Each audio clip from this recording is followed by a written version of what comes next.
Hi guys, nimekam leo tusemezane and maybe we talk one or two things that are affecting us in this very tough economy. And as I was scrolling through the internet, I saw something or a post by the Thongori MP, Gathoni Wamuchomba, and it triggered my mind, and I thought it was important to start talking about these things. And in her post, she was lamenting about the cartels in schools.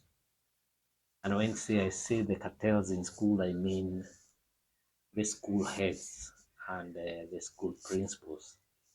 And she was complaining about the cartel involving principals and some suppliers, especially when it comes to school uniforms.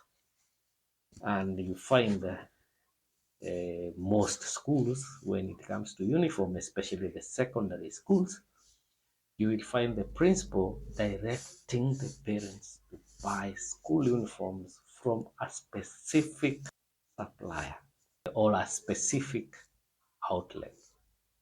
And when you check on the prices of these outlets and compare them with those of the market rates, you find that parents are being exploited to pay more as compared to the market prices. And taking into consideration that we are in a very tough times when it comes to the economic situation of the country. So most people are not very stable economically, and therefore the best option is to have them buy things from the cheapest supplier and make it very open in a free market whereby you can buy the school uniform at any spot. This idea of having the school uniform bought from one outlet specifically is a red flag. A red flag because it shows that the principal or the school management has some interest in that. And your guess is as good as mine.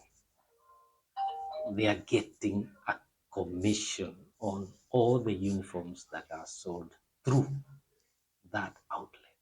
So it's a cartel. It's a cartel to fleece the parents, which is very common in this region. When it comes to the textbooks, the situation is the same. It's still not a cartel. You find that so many schools are buying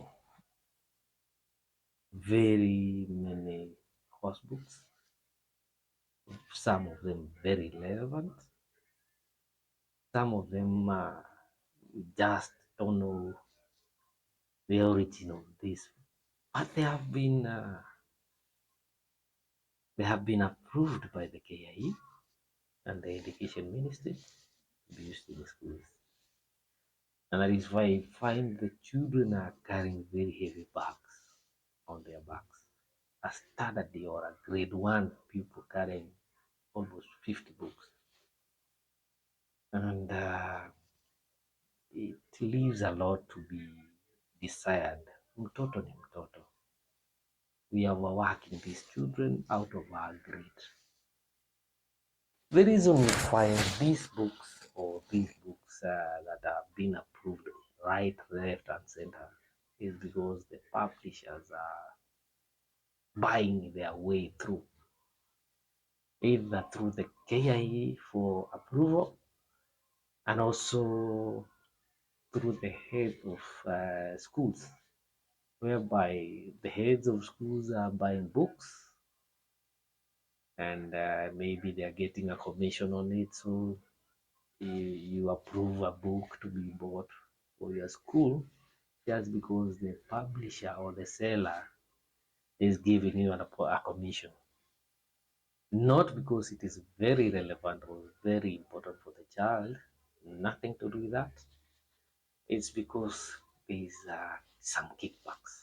Somebody's anapigwa ngumi ya tumbo, and it leaves a lot to be desired, and you wonder what happened to the previous years whereby you find KIE had a specific course book for each class and each subject. Those days of Jomo Kenyatta Foundation, whereby it was obvious mathematics was primary maths or primary English. What happened to those days? What worked then that cannot work now? The answer is obvious. Kuna mtu anatoa kakitu so that we can bombard these children with so many books so that somebody somewhere can get a shilling or two without considering the future of these children, without considering even their mental health, because overworking these children also has to do with their mental health. We are killing a future out of our greed. We are killing this country. The policymakers, they design policies not to favor the masses, but they are designing policies that will ensure they get gaps to exploit and get a few coins. That is why it is very lucrative to work in government, kwa sababu kuna kakitu nakula. This is Kenya. Anything is viewed depending on the amount of money that you get. Tuko na shida. As we all agree, in this country, the most two very expensive things in the country right now is education and the health sector. When I say very expensive, is that most people cannot afford education in this country. Majority of the people can also not afford health services because they are very expensive, and not because of the current situation whereby we are talking about expensive things, no, or the shilling depreciating, no. Most of the reasons why we have very expensive education, very expensive health sector is because it is artificial. People are taking advantage of others to make a quick buck. There is a lot of exploitation, a lot of exaggeration in these sectors. And that is why you find so many children out of school and so many people dying in homes because they cannot afford getting treatment in any facility. Now, as I was looking at the post by Gathoni Shopa, she was lamenting that because she was lamenting that even though she has tried to table up a motion in Parliament, maybe to force the Ministry of Education to come up with a policy that will guide the way uniforms are bought or the way people are exploited, the ministry or the government seems to be very reluctant. And she's getting frustrated because even if they are saying that they have come up with a policy to guide that one, the question is, do the parents know about the policy? The policy or the circular is sent to the school heads, the same heads who are exploiting the parents. So, will the contents of those circulars reach the parents?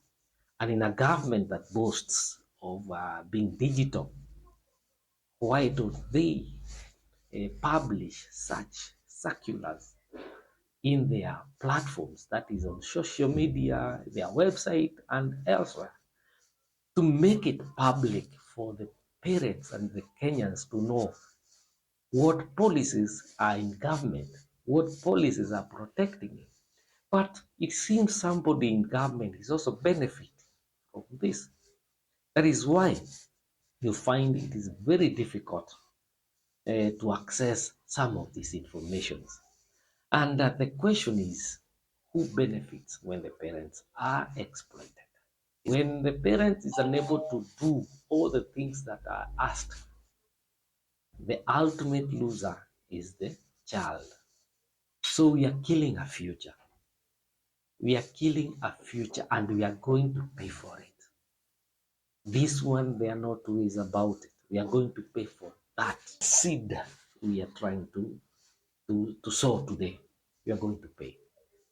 Why are the relevant government departments not intervening on behalf of the parent? Why? We have district education boards, we have the national government through the NGAO.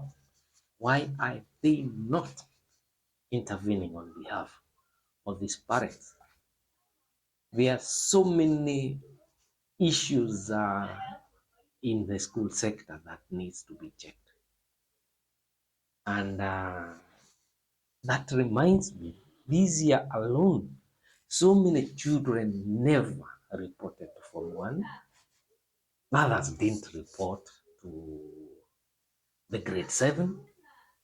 Those who are having children in secondary school can attest to this, that this year they found out that most secondary schools increased their fees over and above what the government had stipulated as the guideline for the school fees.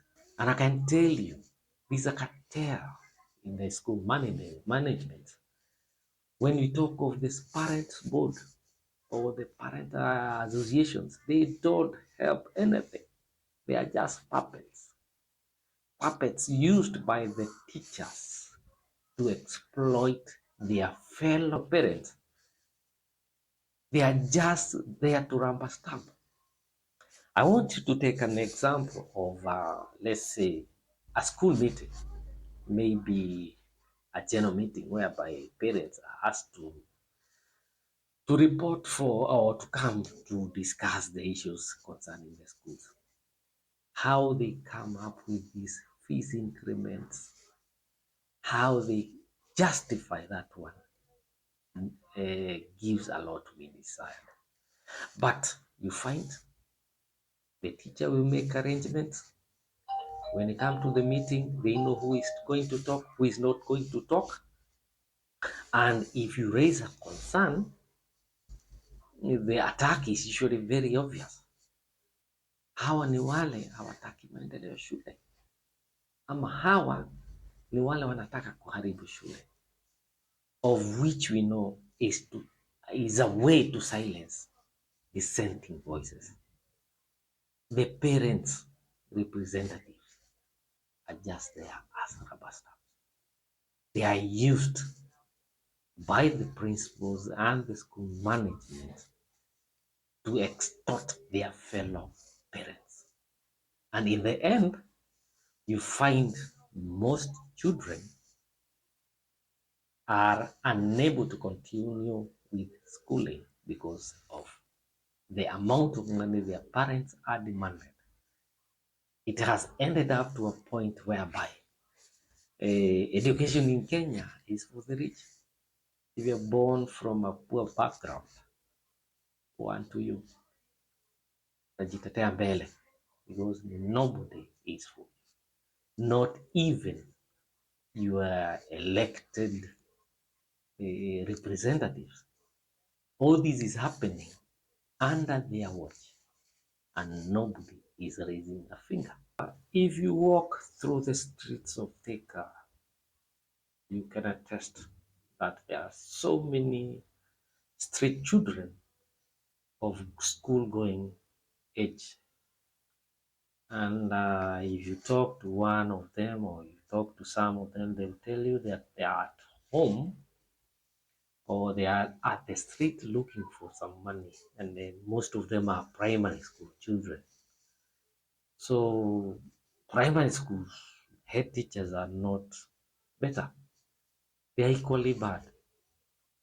Uh, when you talk to them or the children on the streets, they will tell you that they are at home because they were sent for this fee or this levy or this and that, most of which may seem to be very little money when you talk of maybe 100 shillings, 150, 200. But to some people or to some parents, that 100 is very hard to find. They are surviving on less than $1 a day. So akipata pesa, akipata so moja, ni chakula atanunua ama ni mtoto atapeleka shule.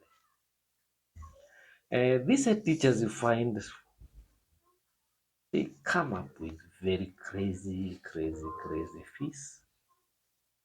And the most affected and the most hit are parents who are joining particular public schools for the first time. Naambia kuna hii pesa ya sijui desk, sijui pesa ya nini, and you find in some schools hiyo pesa ya kujoin shule is more than 10,000 or 5,000, 6,000. So unapata mzazi kama ana pesa kupata shule, especially let's say in Thika, ni ngumu. And you find all this one is happening under the watch of fellow parents, wale tumechagua ati ndio representatives wa madarasa, representatives wa wazazi, wote wanakuja wanapigwa box, wanaingizwa box, wanapewa pesa. So hakuna mtu wa kutetea, you are on your own. Hii imekuwa ni biashara, imekuwa ni biashara. Wazazi wameanza kutumika kama cash cow na hao walimu wakuu, and that is why we justify the concern by Gathoni wa Mushomba is justified. Wazazi wamegeuzwa kuwa cash cows by these teachers and principals. The other day, just recently, we posted or published an article on 3T, that is Thika Town Today, concerning the issue of bursaries. And we said or argued out they are simply unnecessary. They are just political tools by politicians to enslave the masses. I know most people don't agree with me, but that's a reality. You don't teach me, or if you don't teach me to fish, you want to give me fish, then you're just my worst enemy. In most cases, you find bursaries even don't reach the right people, or those who are vocal or politically connected are the ones who get these bursaries, and the most deserving don't get them. And if they get, it is just too little even to clear any fees. Because I don't see the justification of me getting 2,000 as bursary against a fee of 40,000. Hujanisaidia. And it's unfortunate is that our parents are very excited about getting bursaries. Huo ni ukoloni mambo leo. We are being manipulated to be slaves. The money we are calling bursary comes from the government. These schools belong to the government. Why doesn't the government direct the same money directly to schools?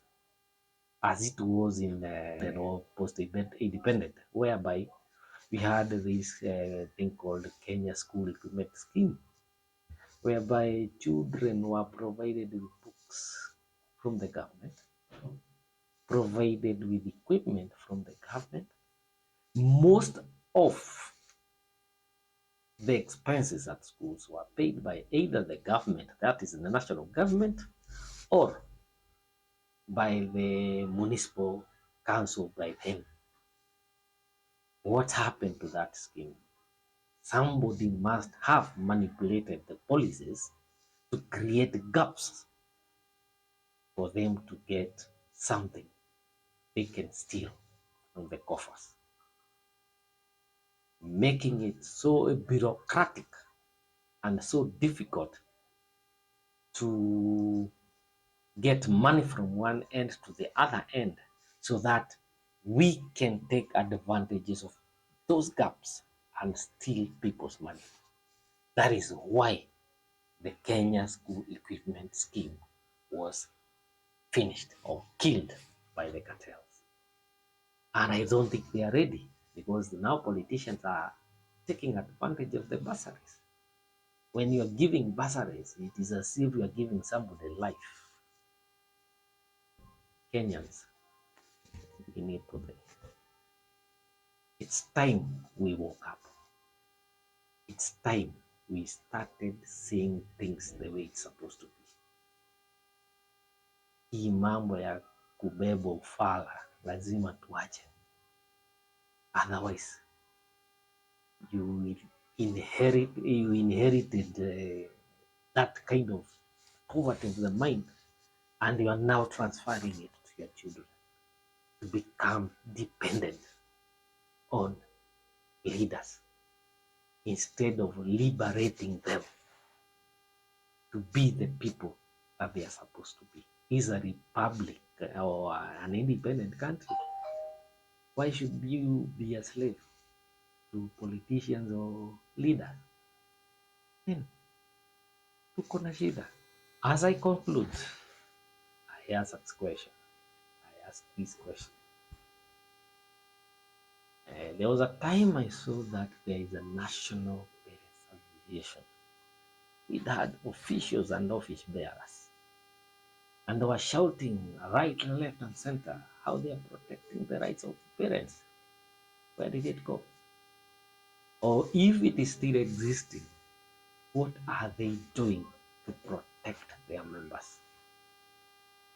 If not, then we can say they are just opportunists out to fleece the same parents they claim to represent. It's time we woke up. It's time Kenyans said enough is enough.